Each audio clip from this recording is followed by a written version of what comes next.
ายสบายดียามเช้าๆพี่น้องอ้าวสมาไว้บิกตะนอกอยู่สุดาวป้าหมักส้มโอ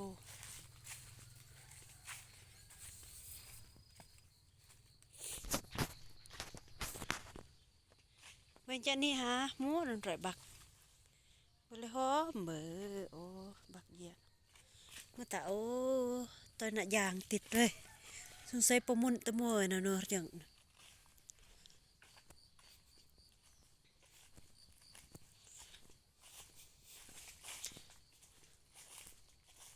ปักเถิกใหญ่นี่ไปไสเนาะมาเบิ่งงัวพี่น้อง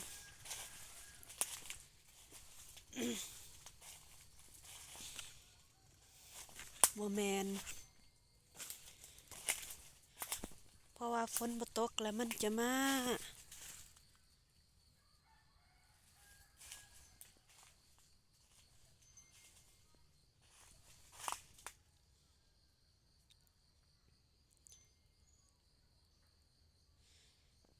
อันนี้บ่แม่นงัวเฮาเนาะโอ้งัวตัวใหญ่ขนาดนี่จังแม่นงัวเฮา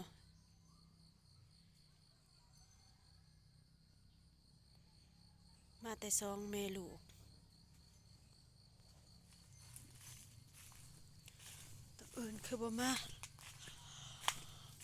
เออ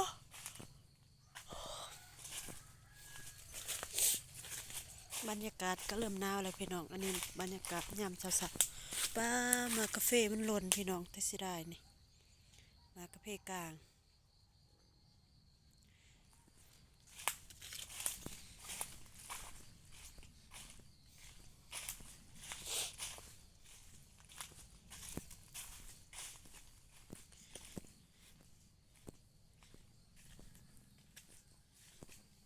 บุเป็นบุเนาะหัวกาแฟเบิดบ่มีเกลืออ้าวดอยอีเฉรียดเลยโอ้โหอ้ายประตูหัวกาแฟพี่น้องเฮ้บ่มีป้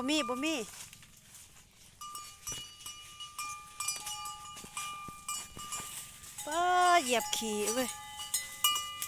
ป้า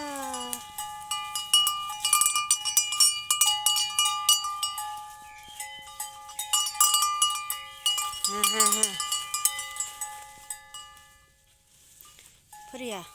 อ่ะอ่ะอ่ะ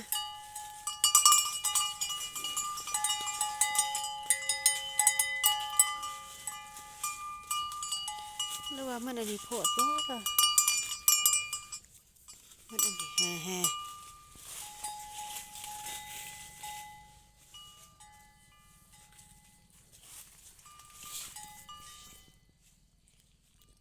โ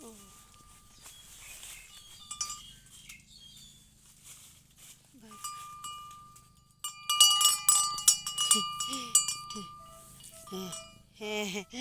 เออวันคลงตะแม่เว้ยอีดำเว้ยอีดำชัมเบอร์เอ้ยลูกกระดำนี่อันนั้นไก่ก็มาให้เด้เนาะตัวแม่ปีนี้เด็กตัวผู้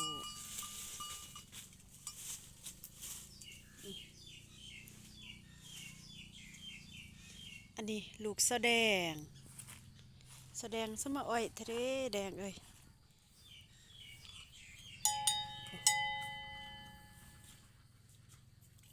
สมาอ้อยแท้ไหมหืมหืมหืม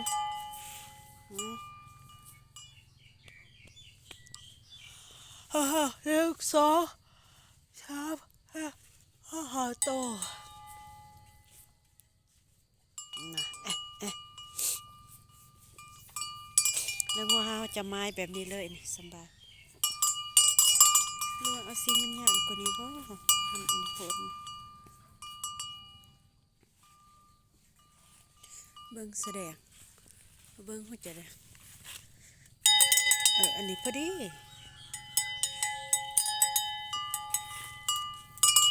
มานะคือสิแน่เขาโล่งแล้วนะ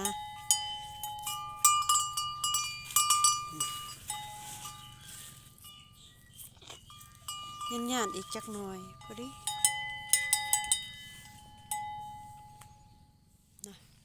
นอนก็ยังนอนอยู่เออเออเอ้าบักเถิกหน่อยอันนี้แม่หัวสาวฮ่าฮ่าฮ่าแหมนอนบ่อยดำดำดำ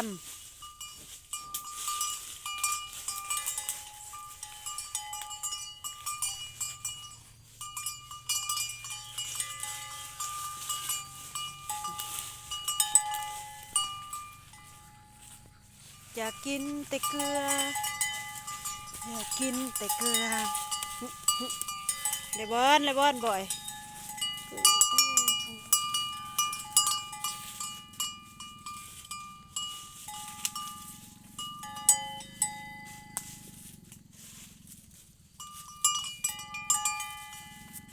ฮะ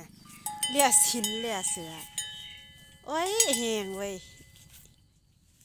อีแดง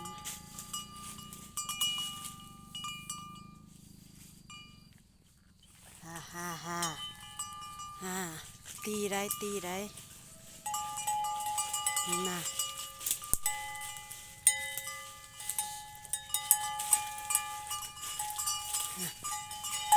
ฮ่าเฮ้โอ้ดำ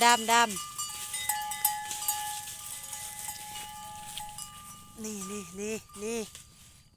แกว่าโยนบ่อยโอ้เปื่อนเอ้ยเว้ย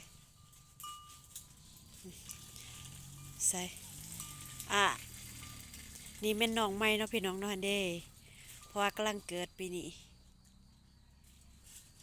แต่ว่าได้แล้วเป็นน่าจะเดือนหนึ่งอันนี้แม่นลูกปีกายเป็นตัวแม่อันนี้ลูกปีนี้ตัวผู้เนาะแต่ว่าแม่นี่หันปีกายปีซื่นกับแม่นตัวแม่ปีกายกับตัวแม่แต่มาปีนี้แหละเป็นตัวผู้อันนี้แม่นแม่ใหม่เนาะแม่ใหม่กำลังลูกเพิ่นมีตัวเดียวเนาะอันนี้ตัวผู้สองแม่ลูกนี่เว้ยเลยวันบ่อยรอดบ่อย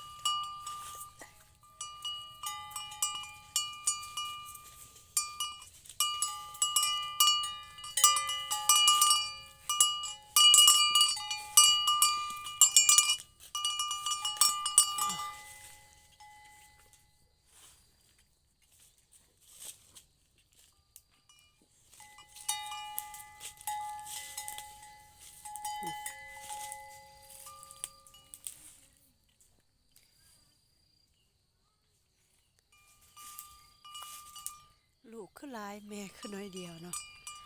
เออแม่นแหละลูกเพิ่นลูกฮิอันนี้เป็นลูกไผ่มานำสันมาลองตองแต่งอยู่3 ตัวแม่อยู่ไสลูกอันนั้นก็บ่แม่นอันนี้บ่แม่นงัวเฮา2 ตัว3